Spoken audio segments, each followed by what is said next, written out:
'Twas brillig, and the slithy toves did gyre and gimble in the wabe. All mimsy were the borogoves, and the momraths outgrabe. Beware the Jabberwock, my son, the jaws that bite, the claws that catch. Beware the Jubjub bird, and shun the frumious Bandersnatch. He took his vorpal sword in hand, longed. Jabberwock, with eyes of flame, came whiffling through the tulgey wood, and burbled as it came. 1, 2, 1, 2, and through! The vorpal blade went snicker-snack. He left it dead, and with its head he went galumphing back. Yet hast thou slain the Jabberwock? Come to my arms, my beamish boy. Oh, frabjous Callooh Callay, he chortled in his joy. 'Twas brillig, and the slithy toves did gyre and gimble in the wabe. All mimsy were the borogoves, and the momraths outgrabe. I'm starting off with a poem there by Charles Ludwig Dodgson, who changed the Ludwig in his name he anglicized it to Lewis, and he Latinized the Charles to Carolus and became Lewis Carroll, a fellow of Christ Church College, Oxford, and of course, famous writer of Alice in Wonderland, dedicated to the eponymous Alice Liddell. Hello, I am doing a live stream. It's my first ever live stream, so I'm investigating the possibilities. So then we're both winners. If you don't, then you don't have to keep watching, I guess. Let's see how we go. So we started off with a little bit of Lewis Carroll, and well, I think it's time to turn to Lincolnshire. We've done Oxford, let's go to Lincoln. Outside Lincoln Cathedral, there is a statue of a wonderful chap called Alfred Lord Tennyson. And he wrote this beautiful Arthurian piece about a woman who really knew her onions. On either side the river lie long fields of barley and of rye that clothe the wold and meet the sky, and through the field the road runs by to many-towered Camelot. And up and down the people go, gazing where the lilies blow, round an island there below, the island of Shalott. Willows whiten, aspens quiver, little breezes dusk and shiver through the wave that runs forever, by the island in the river, flowing down to Camelot. 4 grey walls and 4 grey towers overlook a space of flowers, and the silent isle embowers the lady flitteth silken sailed, skimming down to Camelot. But who hath seen her wave her hand, or at the casement seen her stand? Or is she known in all the land, the Lady of Shalott? Only reapers reaping early, in among the bearded barley, hear a song that echoes cheerly from the river winding clearly down to towered Camelot. And by the moon the reaper weary, piling sheaves in uplands airy, listening whispers, "'Tis the fairy Lady of Shalott." There she weaves by night and day a magic web with colours gay. She has heard a whisper say, a curse is on her if she stay to look down to Camelot. She knows not what the curse may be, and so she weaveth steadily. Little other care hath she, the Lady of Shalott. And moving through a mirror clear that hangs before her all the year, shadows of the world appear. There she sees the highway near, winding down to Camelot. There the river eddy whirls, and there the surly village churls, and the red cloaks of market girls pass onward from Shalott. Goes by to towered Camelot. And sometimes through the mirror blue the knights come riding two and two. She hath no loyal knight and true, the Lady of Shalott. But in her web she still delights to weave the mirror's magic sights. For often through the silent nights a funeral with plumes and lights and music went to Camelot. Or when the moon was overhead came two young lovers lately wed. I am half sick of shadows, said the Lady of Shalott. A bow shot from her bower eaves, he rode between the barley sheaves.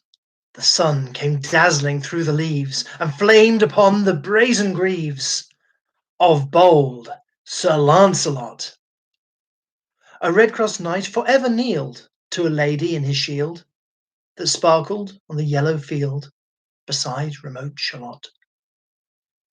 The gemmy bridle glittered free, like to some branch of stars we see, hung in the golden galaxy. The bridle bells rang merrily as he rode down to Camelot. And from his blazoned baldric slung a mighty silver bugle hung, and the helmet feather burned like one burning flame together as he rode down to Camelot. As often through the purple night, below the starry clusters bright, some bearded meteor, trailing light, moves over still Shalott. His broad clear brow in sunlight glowed, on burnished hooves his war horse trode, from underneath his helmet flowed his coal-black curls. As he rode down to Camelot. From the bank and from the river he flashed into the crystal mirror. Tirra-lirra, by the river, sang Sir Lancelot. She left the web, she left the loom, she made 3 paces through the room.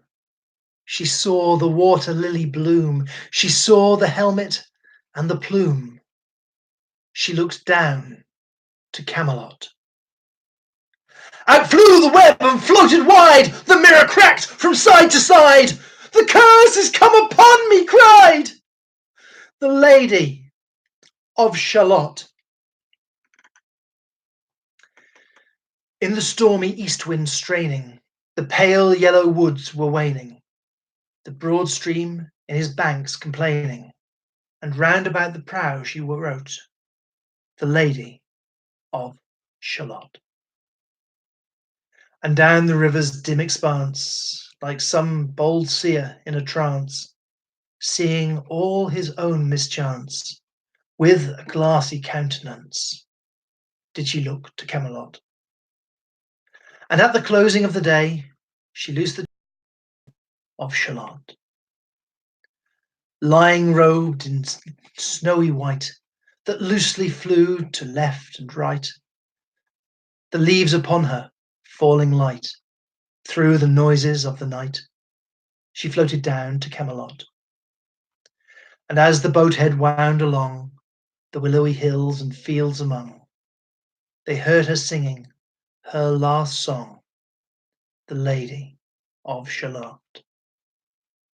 Heard a carol, mournful, holy, chanted loudly, chanted lowly, till her blood was frozen slowly, and her eyes were darkened wholly, turned to towered Camelot.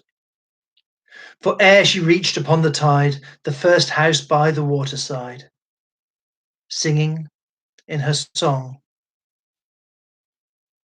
out upon the wharfs they came, knight and burgher, lord and dame, and round the prow they read her name, the Lady of Shalott. Who is this? And what is here? And in the lighted palace near died the sound of royal cheer, and they crossed themselves for fear, all the knights at Camelot. But Lancelot mused a little space. He said, she has a lovely face.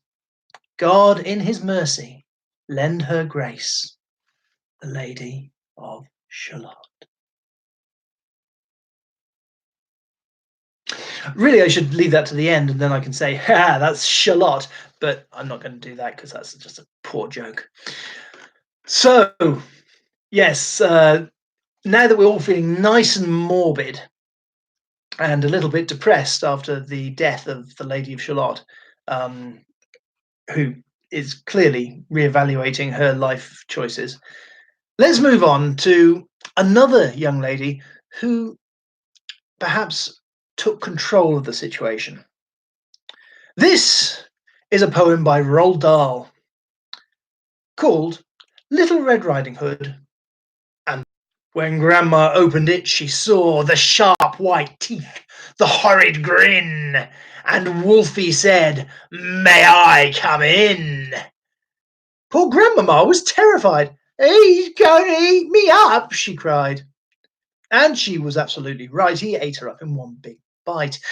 But Grandmamma was small and tough, and Wolfie wailed, "That is not enough! I haven't yet begun to feel that I have had a decent meal." He ran around the kitchen yelping, "I've got to have a second helping!" Then added, with a frightful leer, "I'm therefore going to wait right here till little Miss Red Riding Hood comes home from walking in the wood."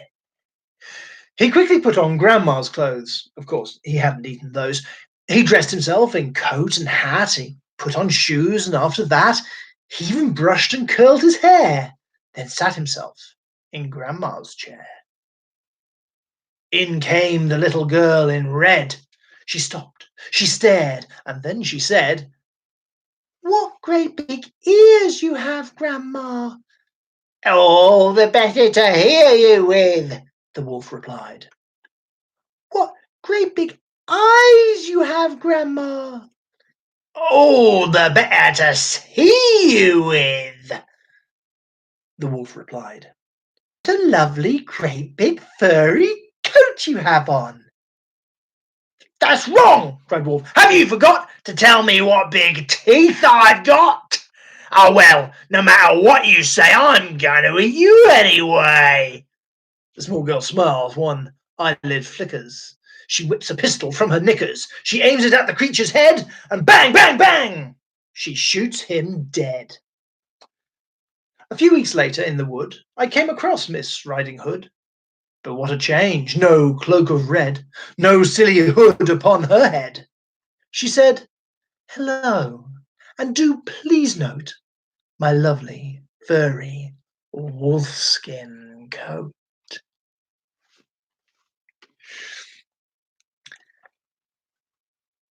Now, obviously, poetry can be used to tell a story, a happy story, or a funny story, or in this case, a somewhat dark, humorous story.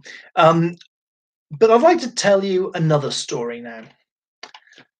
This is the story of the shooting of Dan McGrew. And I apologize if any Americans come to hear this, because I'm about to perpetrate one of the worst American Dyke's travesty of an English accent in Mary Poppins. That's about as bad as it's going to get. So I apologize in advance. A bunch of the boys were whooping it up at the Malamute Saloon. The kid that handles the music box was hitting a ragtime tune. Back of the bar in a solo game sat Dangerous Dan McGrew. And watching his luck was his light of love, the lady that's known as Lou. When out of the night we was 50 below and into the din and the glare, there stumbled a miner, fresh from the creeks, dog dirty and loaded for bear. He looked like a man with a foot in the grave and scarcely the strength of a louse. Yet he tilted a poke of dust on the bar, and he called for drinks on the house. There was none could place the stranger's face, that we searched ourselves for a clue. We drank his health, and the last to drink was Dangerous Dan McGrew. There's men that somehow just grip your eyes and hold them hard like a spell. And such was he, and he looked to me like a man who had lived in hell. With a face most hair and the dreary stare of a dog whose day is done, as he watered the green stuff in his glass, and the drops fell one by one. Then I got to figuring who he was and wondering what he'd do. I turned my head. There, to the last, that old piano fell in the way of his wondering gaze. The ragtime kid was having a drink. There was no one else on the stool. So the stranger stumbles across the room and flops down there like a fool. In a buckskin shirt that was glazed with dirt, he sat and I saw him sway. Then he clutched the keys with his talon hands. My God, but that man could play! Were you ever out in the great alone where the moon was awful clear, and the icy mountains hemmed you in with a silence you most could hear? Only the howl of a timber wolf, and you camped there in the cold, a half-dead thing in a stark, dead world, clean mad for the muck-called gold. While high overhead, green, yellow, and red, the north light swept in bars. Then you've a hunch what the music meant. Hunger, and night, and the stars. And hunger not of the belly kind that's banished with bacon and beans, but a gnawing hunger, a lonely man, for a home and all that it means. For a fireside far from the cares that are, four walls and a roof above, but oh so crammed full of cozy joy, and crowned with a woman's love. A woman dearer than all the world, and true as heaven is true. God! Your life had been looted clean, all that it once held dear. That someone had stolen the woman you loved, that her love was a devil's lie, that your guts were gone and the best for you was to crawl away and die. 'Twas the crowning cry of a heart's despair, and it thrilled you through and through. I guess I'll make it a spread misere, said Dangerous Dan McGrew. The music almost dies away. Then it burst like a pent-up flood, and it seemed to say, repay, repay, and my eyes were blind with blood. The thought came back of an ancient wrong, and it stung like a frozen lash, and the lust awoke to kill, to kill. Then the music stopped with a crash. And the stranger turned, and his eyes, they burned in a most peculiar way. In a buckskin shirt that was glazed with dirt, he sat, and I saw him sway. Then his lips went in a kind of grin, and he spoke, and his voice was calm. And, boys, says he, you don't know me, and none of you care a damn. But I want to state my words are straight, and I'll bet my poke they're true. The one of you is a hound of hell, and that one is Dan McGrew. Then I ducked my head and left Dangerous Dan McGrew. While the man from the creeks lay clutched to the breast of the lady as known as Lou. These are the simple facts of the case, and I guess I ought to know. They say the stranger was crazed with hooch, and I'm not denying it's so. I'm not so wise as the lawyer guys, but strictly between us two, the woman that kissed him and pinched his poke is a lady that's known as Lou.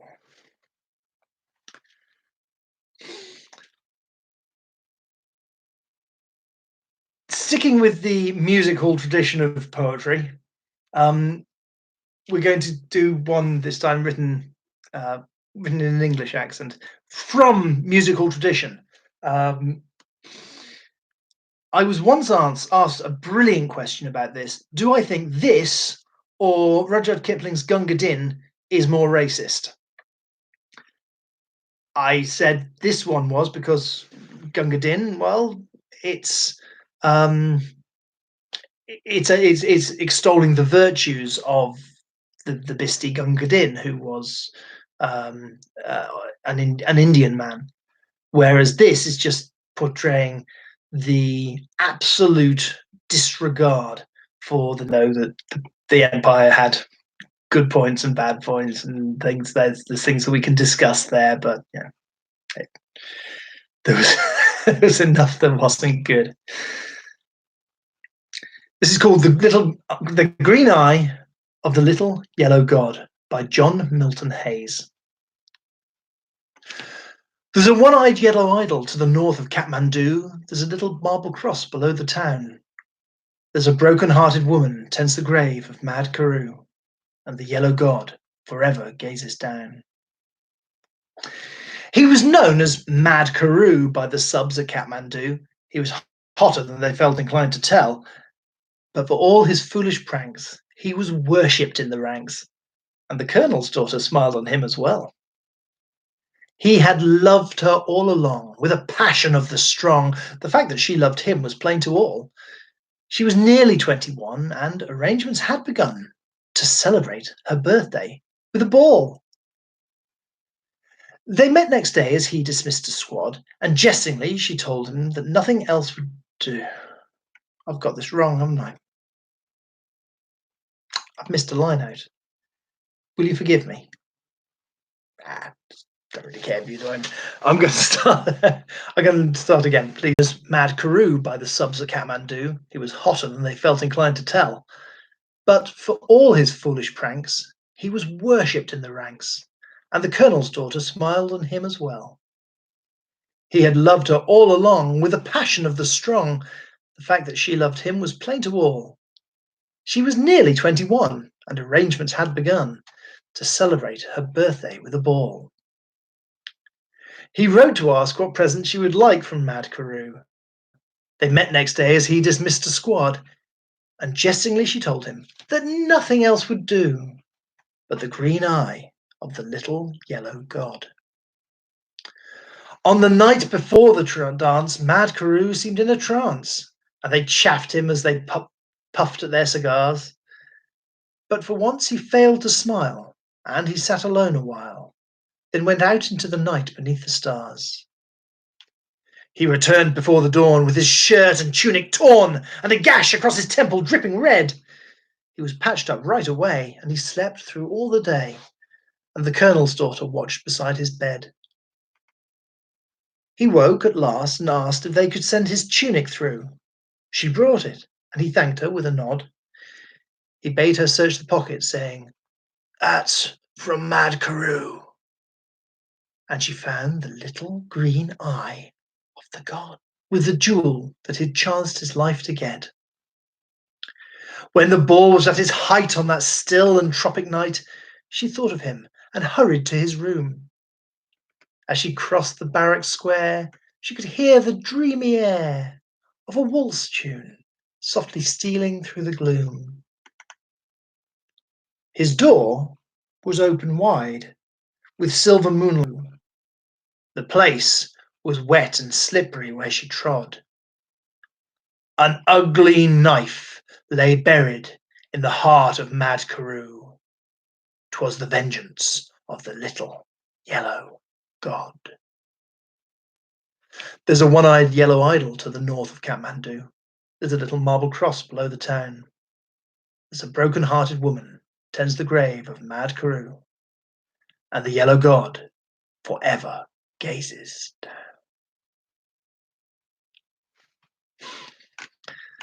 Now, keeping with the entertainment idea, let's go for something by Alan Alexander Milne. Yes, A. Milne, obviously the famous author of Winnie the Pooh and many other things. The Queen asked the dairy maid. The dairy maid said, "Certainly, I'll go and tell the cow now before she goes to bed." The dairymaid, she curtsied and went and told the Alderney, "Don't forget the butter for the royal slice of bread." The Alderney said sleepily, "You'd better tell His Majesty that many people nowadays like marmalade instead." The dairymaid said, "Fancy," and went to Her Majesty. She curtsied to the Queen, and she turned a little red. "Excuse me, Your Majesty, for taking of the liberty, but marmalade is tasty if it's very thickly spread." The Queen said, "Oh," and went to His Majesty. "Talking of the butter for the royal slice of bread, many people think the marmalade is nicer. Would you like to try a little marmalade instead?" The King said, "Bother!" Then he said, "Oh, dearie me!" The King sobbed, "Oh, dearie me!" and went back to bed. "Nobody," he whimpered, could call me a fussy man. I only want a little bit of butter for my bread." The Queen said, "There, there," and went to the dairymaid. The dairymaid said, "There, there," and went to the shed. The cow said, "Hmm, there, there. I didn't really butter, eh?" and bounced out of bed. "Nobody," he said, as he kissed her tenderly. "Nobody," he said, as he slid down the banisters. "Nobody, my darling, could call me a fussy man, but I do like a little bit of butter to my bread."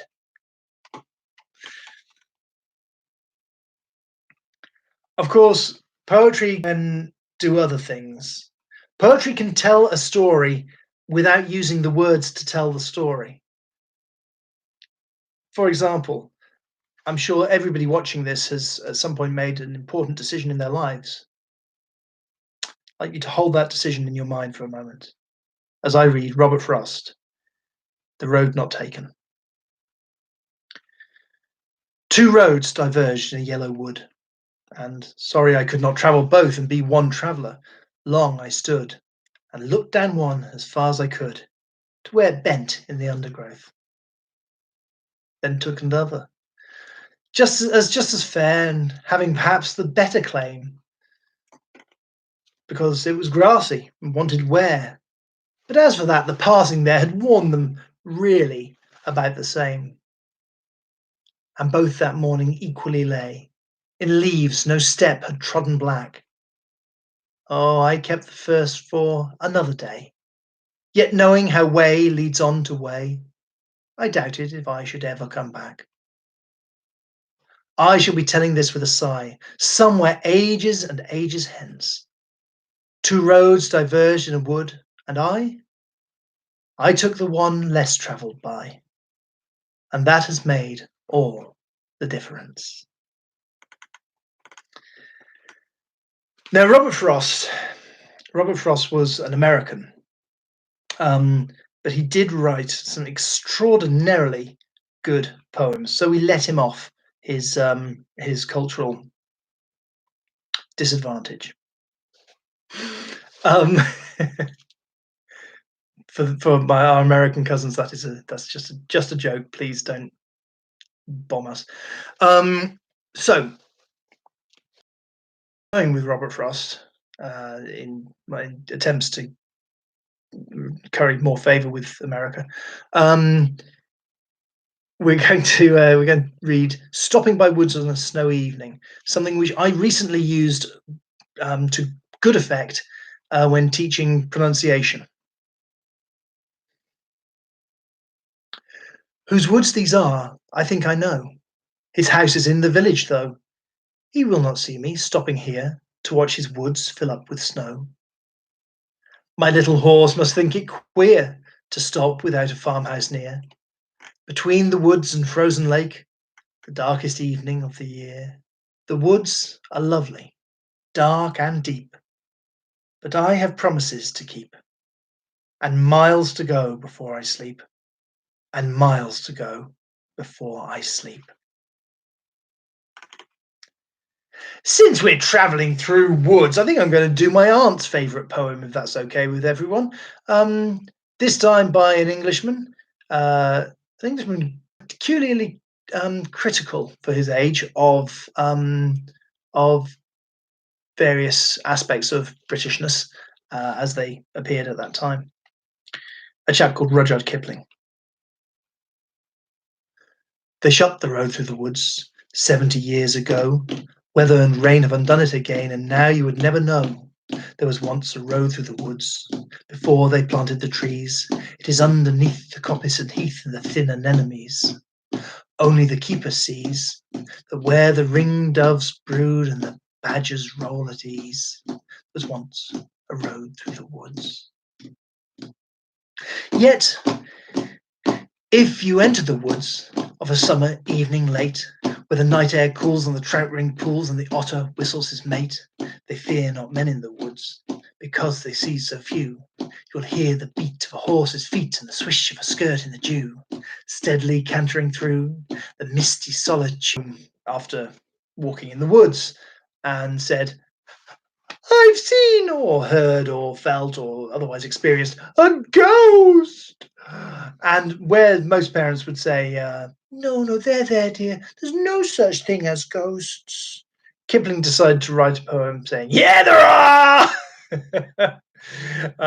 I think I would have got on with Rudyard Kipling rather, my favourite poet. Okay, I think I'm going to do one more and call it a day. Uh, I will do another live stream at some point. So if you've enjoyed this, feel free to subscribe and click on the little bell icon lest you miss another one. Uh, for this, I'm going to wear a hat.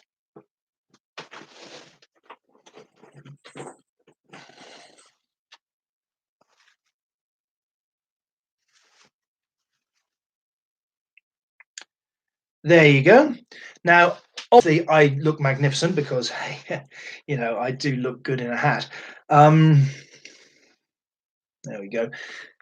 The reason that this hat is appropriate is because I'm going to read The Highwayman by Alfred Noyes. And this is, we don't need to go back to. The wind was a torrent of darkness among the gusty trees. The moon was a ghostly galleon tossed upon the highwayman came riding, riding, riding. The highwayman came riding up to the old inn door. He had a French cocked hat on his forehead, a bunch of lace at his chin, a coat of claret velvet, and breeches of brown doeskin. They fitted with never a wrinkle, his boots were up to the thigh, and he rode with a jewelled twinkle, his pistol twinkle, his rapier hilt a twinkle, under the jewelled sky.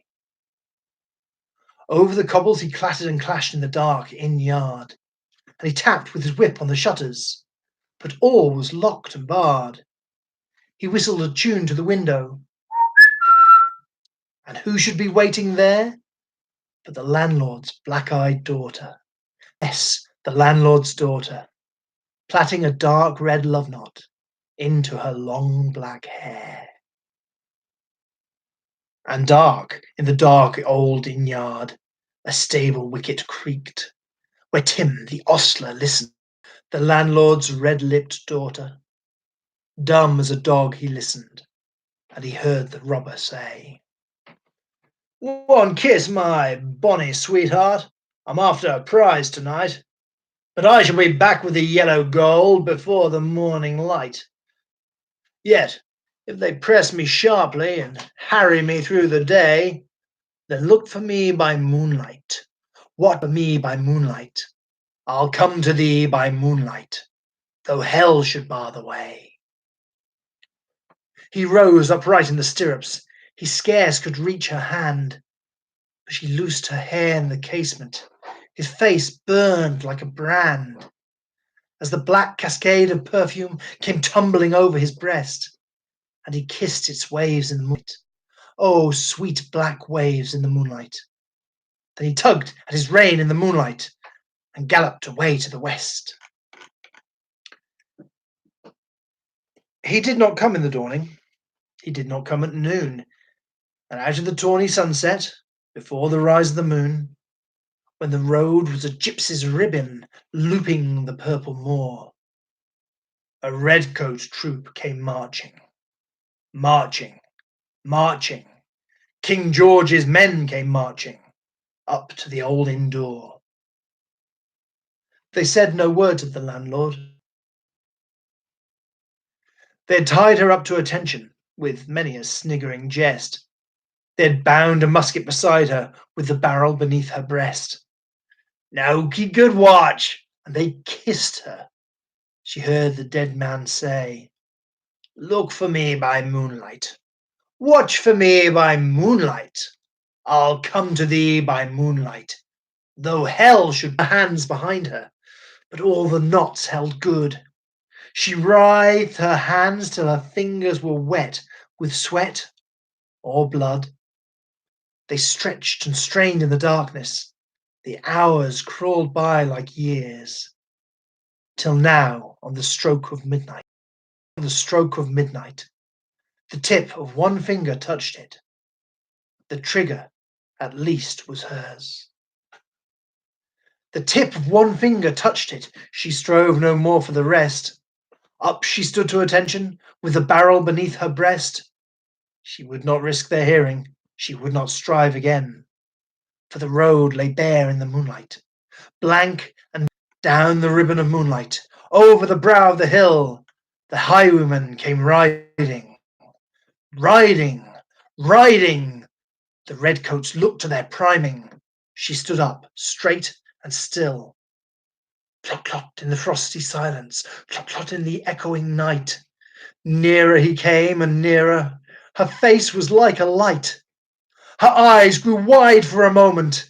She drew one last deep breath. Then her finger moved in the moonlight. A musket shattered the moonlight, shattered her breast in the moonlight, and warned him with her death. He turned, he spurred to the westward. He did not know who stood, bowed with her head of the musket, drenched with her own red blood. Not till the dawn he heard it. His face grew grey to hear how the landlord's daughter, the landlord's black-eyed daughter, had watched for her love in the moonlight and died in the darkness there. Back he spurred like a madman, shrieking a curse to the sky, with the white smoke road smoking behind him, and his rapier brandished high. Blood red were his, with a bunch of lace at his throat. And still of a winter's night, they say, when the wind is in the trees, and the moon is a ghostly galleon tossed upon cloudy seas, when the road is a ribbon of moonlight over the purple moor, a highwayman comes riding, riding. A highwayman comes riding up to the old inn door. Over the cobbles he clatters and clangs in the dark inn yard. He taps with his whip on the shutters, but all is locked and barred. He whistles a tune to the window. And who should be waiting there but the landlord's black-eyed daughter, Bess, the landlord's daughter, plaiting a dark red love knot into her long black hair.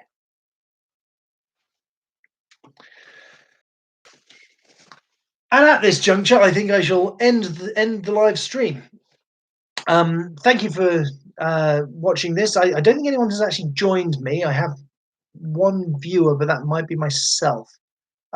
So thank you very much if you've watched this, and I hope you've been encouraged to